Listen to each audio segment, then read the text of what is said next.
Ayan, welcome sa aking channel, Joylyn JB.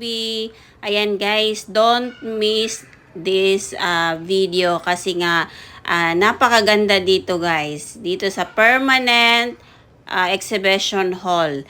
Dito pa rin ako sa Chiang Kai-shek. Ayan, dito sa ilalim ito siya guys na yung sa temple niya sa taas. Tapos sa baba nito, ito yung laman. Napakaganda. Nandito mo makikita yung mga calligraphic nila.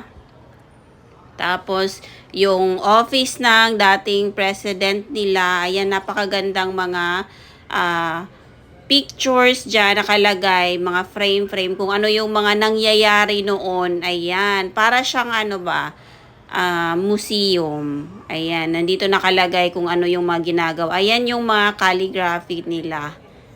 Chinese calligraphy. Madami yan guys. Pumasok ka lang sa isang room tapos ang ganda ng mga orchids. Napaka-fresh. Talagang fresh yan, guys. Hindi yan plastic, ha. Talagang totoo yan. Ayan, exhibition hall. Yan, sa pintuan yan, doon ka pumasok. Kasi, syempre, Chinese, hindi ko maintindihan yung mga sulat. So, ayan lang, nag-picture lang, nag-video pala. Video lang ako. Pero, hindi ko talaga maano yung napakagandang orchids talaga. Ayan, ganito yung ceiling ng exhibition hall. Ayan, sa loob ito. Yan, napakaganda. Madami kang makikita. Ayan yung malaking frame doon. Yung itsura ng pangyayari noon sa Chiang Kai-shek. Ayan. So, dito mo makikita, ayan, dito guys, yung kotse. Ayan, President Chiang Kai-shek and the Republic of China. Ayan, dito mo makikita guys yung mga old na mga pendant na ginagamit nila. Ayan silang lahat. Yung mga kaninunuan nila. Ayan. Yung mga lagayan nila is, ayan, ito pala yung car din, parang kotse na ginagamit nila noon. Ayan, maganda pa rin, napakaganda. Ayan o, dalawa. Pero hindi ko na masyadong video yung kasi baka hindi pwede yung makita yung mga numbers. So ayan, nandito, kung mahilig ka sa history, ayan, dito mo makikita lahat. Open ito sa mga tao. Makikita mo yung luma nilang kasuutan, ayan, martial law and suppression of speech. Yung mga old nila na mga ginagamit nandito, nakalagay sa early post-war rule of Taiwan. Ayan. Maganda yan guys, marami ding nagpupunta dito. Ayan, makikita mo kasi yung mga nila, pendant. Yan, mga pendant yan nila nung sa mga sundalo, yung ginagamit nila.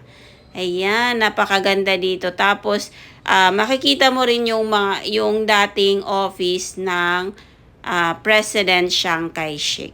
Ayan.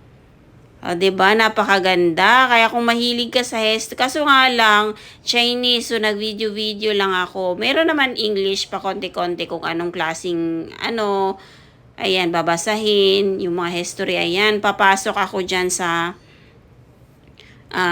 office, yung dating office ng president, ayan. O, ganito pala yung mga luma nilang kasuotan, ayan. Maganda talaga dito, marami rin pumupunta, kaso nung pumunta kasi ako dito, grabe ang ulan, so, ayan, konti lang yung tao, pero hindi ko na nilagyan ng music kasi mas maganda yung natural lang kasi wala namang music dito mga tao lang na nagsasalita.